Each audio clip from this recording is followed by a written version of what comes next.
po yung pagpapasa nga po ng mga batas, lalo na kasama po dun anti-political dynasty and pati po yung ating ICAIC, ma'am. Your comment po. Yes, okay.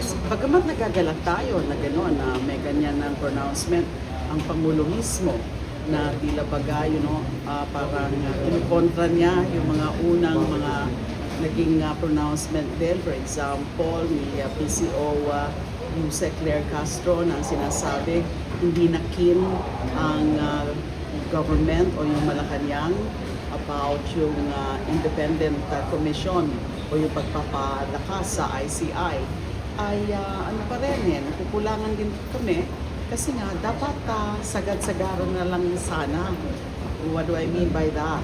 Na dapat sinertify na niya diretso as urgent. Especially na limitado na ang panahon para i-consider or i-enact ang bill na yan. Ilang session days na lang, ilang working days na lang. So we will be, even if for example yung House ay mag-decide na sige na nga, i-ano na natin yan, trabahuin na natin yan. Although, ayan pa rin ang tinatanong ko sa kanila, ano na ba from the Appropriations Committee, wala pa kaming naririnig kung ano na ang status sa Appropriations Committee.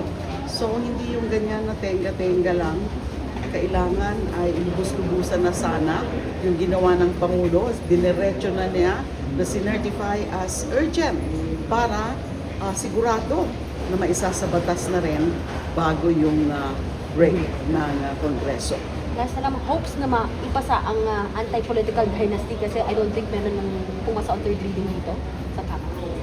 Well, tingnan natin. Kasi ang ano nga sa anti-political dynasty bill, there are several bills. Iba-iba yung version. So magkakaroon pa dyan talaga ng mainit na mga debate, mainit na mga diskusyon about mga iba-ibang version, lalo na yung ano ba, up to what degree, second degree, third degree, fourth degree, at iba pang mga aspeto ng bills. But the very fact itself na mismo na yung Pangulo ang nagpapaprioritize at na yung speaker din mismo, even if he's part of a political dynasty, nag-express na rin siya, may pronouncement na rin siya na siya mismo may maghahain ng version niya ng political dynasty. We can see, meron ng openness. But as to whether kung gaano kabilis ito, maisa sa batas, that's another matter. Remains to be seen. Tingnan natin. Pero yun na nga, dapat daw i-prioritize, sabi ng Pangulo.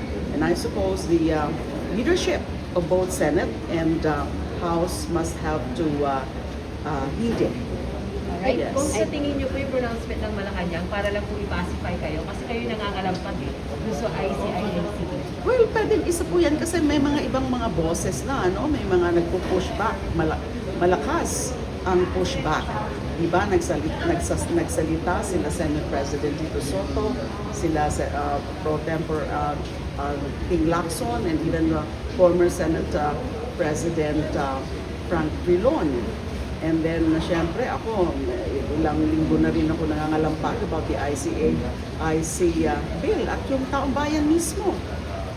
And then, yung isa pang nag-trigger, I suppose, yung resignation nga ni former Secretary Babe Simpson sa mga reason kasi napapagod na siya and nakikita niya na kulang talaga ang ipin ng ICI para to go after especially the big fishes. So kailangan ng tulong ng mas hindi lang budget, hindi lang resources, but most importantly, yung kanyang mga kapangyarihan, yung kanyang mga powers, which the bills, the pending bills, ang talagang magbibigay sa kanya through this new commissions na ipo-form.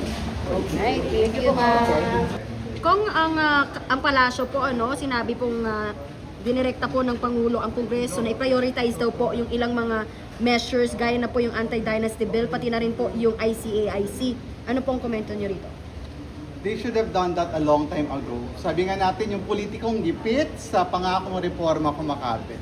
So, nakita naman natin kung paano tayo nag-pushback doon sa pronouncement ng Palasyo na hindi sila keen in certifying as urgent yung ating ICAIC. Pero sa dulo, itong pangako na ito, pangako lamang, kailangan natin for him to do drastic action. certified niya as urgent itong mga bills. Pang PR lang tong pronouncement na to. Well, sa dulo hanggat wala siyang action, para sa your word is good, but we need actual action. Parang yung nasa sari-sari store, your credit is good, but we need cash. So they should put their money where their mouth is. Thank you. Thank you, Thank Kong. you.